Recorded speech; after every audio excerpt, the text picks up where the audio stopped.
Assalamualaikum and hi everyone, especially for our lecturer, which is Dr. Muhammad Kamil bin Sued and our supervisor, Madam Ruzi Harati binti Hambali. Today, we will present our project for PTM, which is Ultimate Volleyball Pro Launcher, UPVL 2020. But first, we will introduce our group member. My name is Muhammad Akasha bin Ruki. My name is Nurul Wahidah binti Mubazin. My name is Sarah Syairah. My name is KJ Hao. My name is Hazal Fikri bin Kamarudin. So, let's start. So I will start with our introduction. Let's start with the background first. As you guys know, volleyball is one of the most widely played sport all over the world. It can be enjoyed and played by both men and women. And there are two critical parts of the volleyball game, which is how a server serves the ball and how the team on the other side receives the ball. And lastly, may involve at least one player to throw the ball from other side to train the player for more focusing on how to reflect the serving ball. The third one will be the problem statement of this project. As we know, there are limited number of advanced athletes and coaches. And manual training might involve throwing the ball by hand to the athletes, which is using our energy. And the third one will be difficult and defense process for the trainer to serve the ball frequently. And the fourth one, coach may have to hit the ball repeatedly. The accuracy of human-generated ball motions cannot be controlled.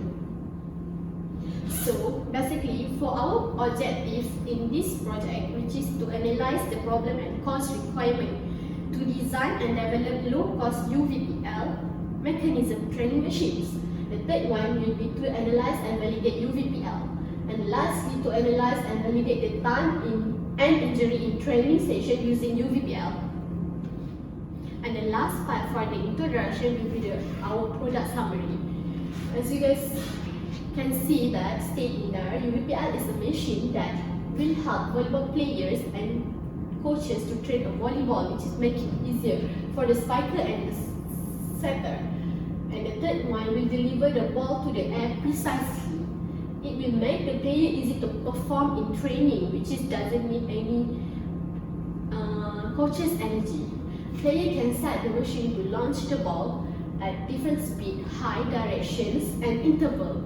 And lastly, it is portable, so it's suitable to bring anywhere. So I will explain about the method that we will use in product development process, which is we start to identify customer needs, establish target specification, generate product concept, select product concept, test product concept, set final specification, and then plan for development project, and then lastly perform economy analysis. For the first method that we will use is, in order to identify customer need, we use method to do questionnaire and survey for the customer, and then we distribute hundreds of questionnaire and then we distribute to hundred of respondents who has experience in volleyball, and then based on the customer demanding, this is the six that required by customer, which is the ball launch at suitable height for spiker, the speed of the ball launch with consistent, the ball launch continuously in several times, and then capability of the ball hit position angle of the target, minimize the energy of the player to launch the ball, and lastly reduce time during training. Okay, and then we proceed to establish target specification based on method that we will use, quality function diagram, and as we also call as QFD. And then from this method, we summarize the voice of customer that relate and including the technical specs, and we also compare to benchmark that product have in existing market. And then for developing this concept, we use to develop house of quality, and it's shown in this diagram. And then we proceed to generate product concept, and we use morphological chart. In morphological chart, as you can see, there is a list of sub-function, and then there is 5 options for each sub-function. From this table, we as a team, we brainstorm with each other and decide which one the better option that we will use and come up for our product based on our brainstorming.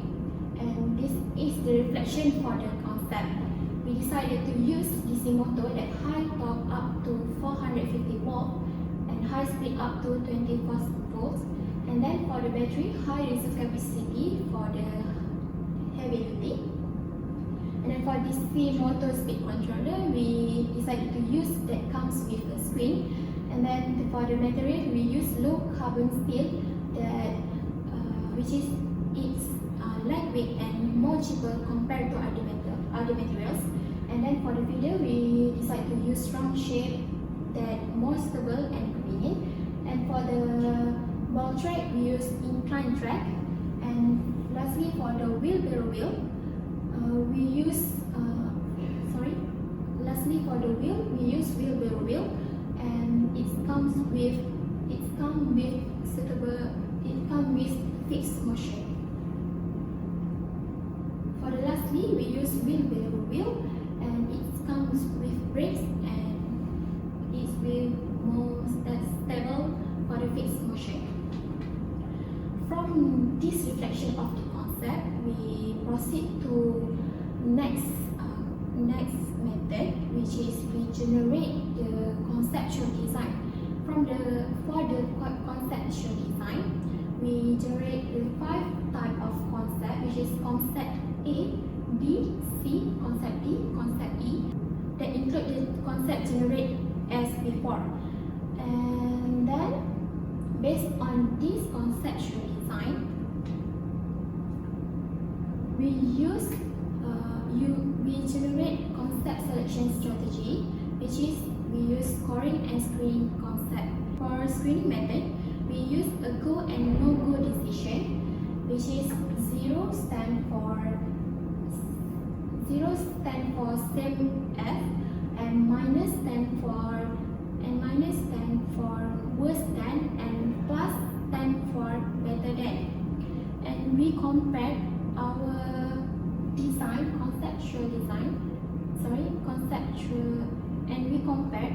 conceptual design with the existing in the market. And then from the 5 concepts that we have, we only select 3 the high ranking, and based on this table, we will use concept B, concept C, and concept E to proceed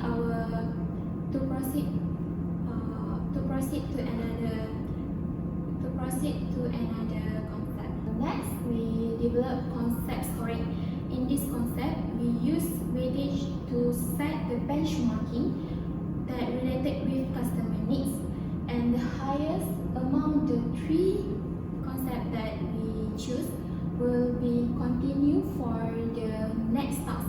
And based on this table, we will continue with concept E that have the high ranking among others. Presentation. So I'll be explaining about the detailed design of our product UVPL 2020. So based on the concept selection before, we obtained the highest score of the design. So from the concept of generation, we use concept E. So from the concept E, we had added storage to make the product more convenient. So as you can see here, this is our assembly view of our product. So we use 2 DC motor, and it is and then 2 wheels for the launcher mechanism, and then it is powered by a single 12-volt battery. So continuing the detailed design. So this is the exploratory view of our product. As you can see, there are several components in our products. There's a storage control box to control the speed of the DC motor, and then the frame, then shaft for the two-wheel barrel wheels, and then two-wheel launcher for the launch mechanism. The railway, which is rail for the ball to move, and then DC motor, battery, and then the two-wheel barrel wheel. Okay, moving on to DFE, which is design for environment. Okay, so design for environment is actually a design approach to reduce the impact of a product to the environment, human health, safety objective, where the impacts are considered across its life cycle. Okay, so the primary goal of DFE is sustainability. For the sustainability in environment, the materials chosen to produce this product has been tested and to ensure it is recyclable and not harmful. For the sustainability in economy, so the sustainability in economy is the steady economic growth without negatively impact social, environmental, and cultural aspect of the community. So, in other words, the economic growth can be pictured as the loop. Okay, in order to grow, the economy also feeds on the extract of material resources and emits waste that pollutes the environment. For the sustainability in product, we use sustainable minds, which we get the result, and the result of the from the sustainable mind we explain in the detail in our report. So for the impact per functional unit, it is very low. For the LCA, which is the life cycle analysis, for the first one, which is the material selection. So in our product, we use low carbon steel, stainless steel, polystyrene, and natural rubber.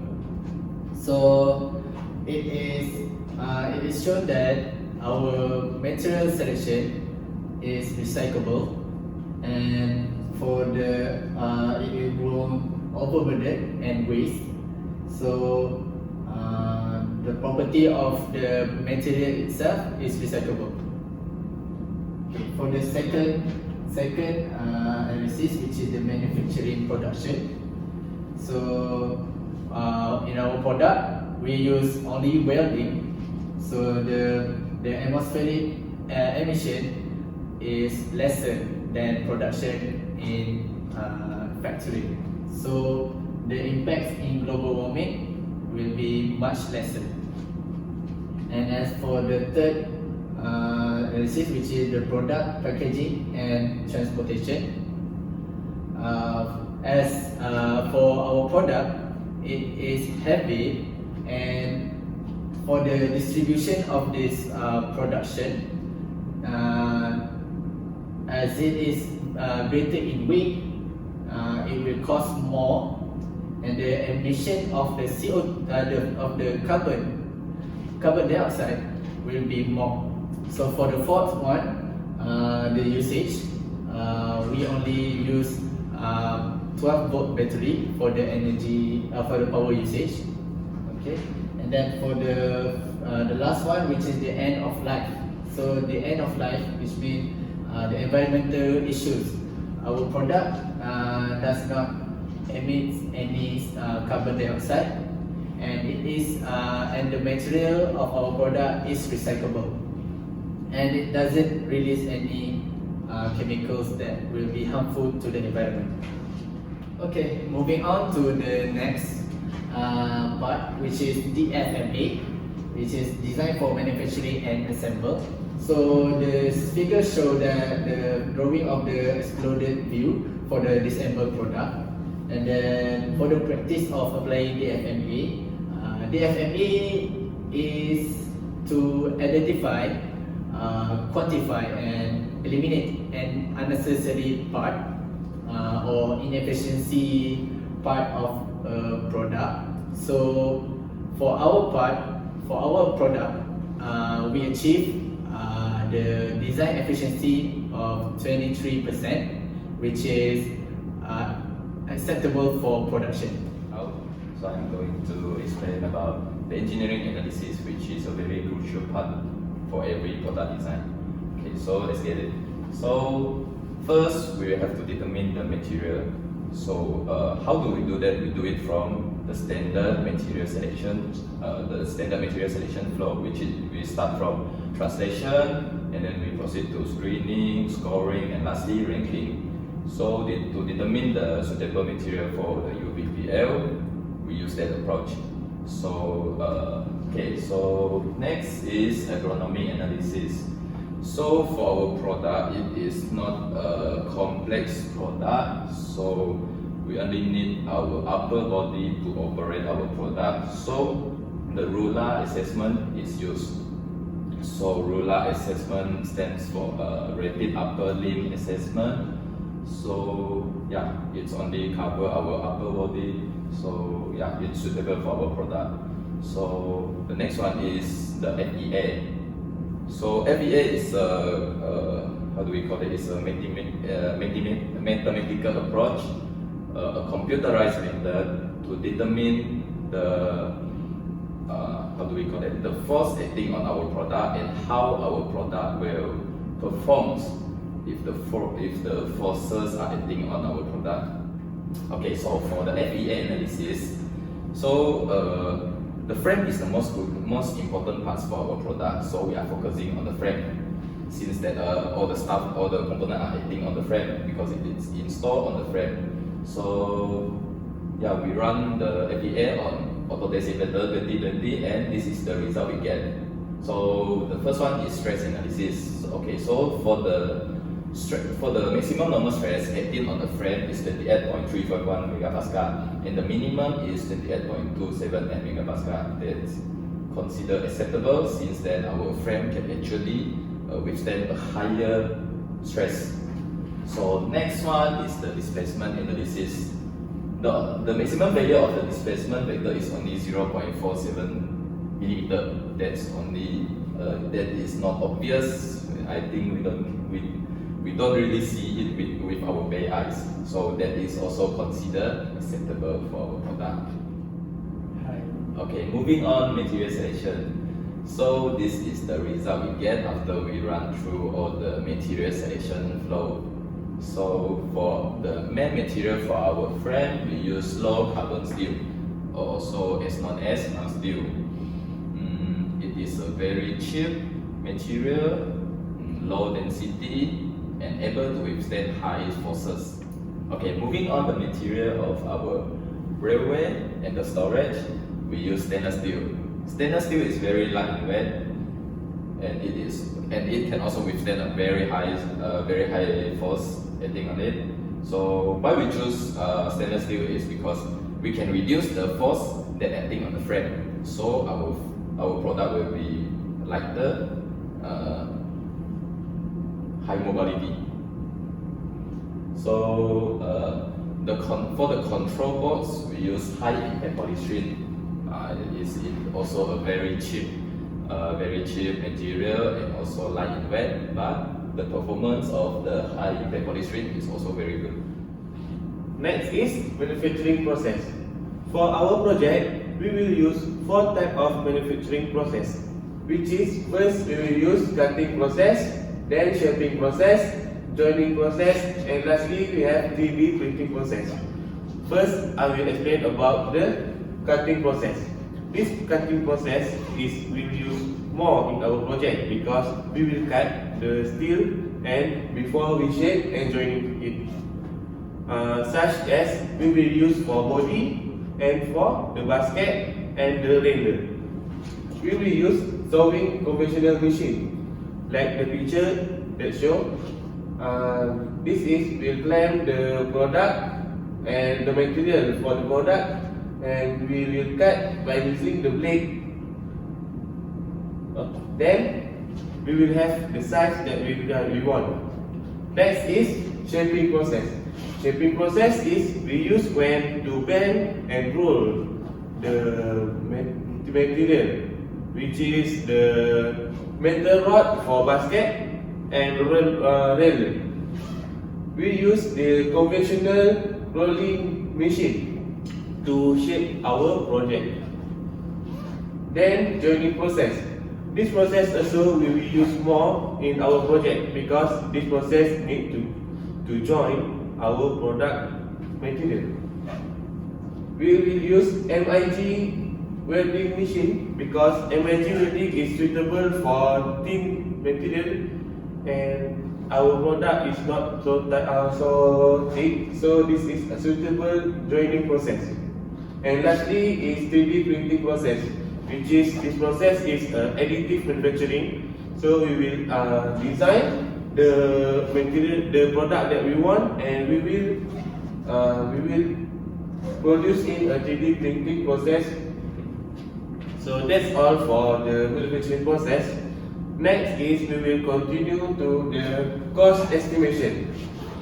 As you can see from the slideshow, we will see the first is the cost for the raw material. This cost for raw material is we will gain from the suppliers that I have researched. We asked it for the price for the material that we will use, and this is the estimation, the size that we want based on the design that have been drawn. So as you can see, the total price for cost for raw material is 288.60 ringgit. Then we will estimate the fixed cost. This fixed cost is been estimated by the current cost. So the fixed cost is required like electricity bill, water bills, maintenance fees, transportation bills, tooling fees, product development, property tax, and part assembly. So the total cost for fixed cost is 228,400. Then after this, we will calculate the variable cost until we have the product sales. So I will write up the project conclusion. And our project conclusion is, first, project planning has been followed, which is we have followed the project plan as well. The quality function development has been applied, the application of UFP, which is half of quality. Then the improvement in the time and cost of assembly has been made using the MFA. So we will improve the time and cost to reduce the waste. Then the design for environmental DFE has been approached to evaluate the environment impact. This is for the sustainability for our project.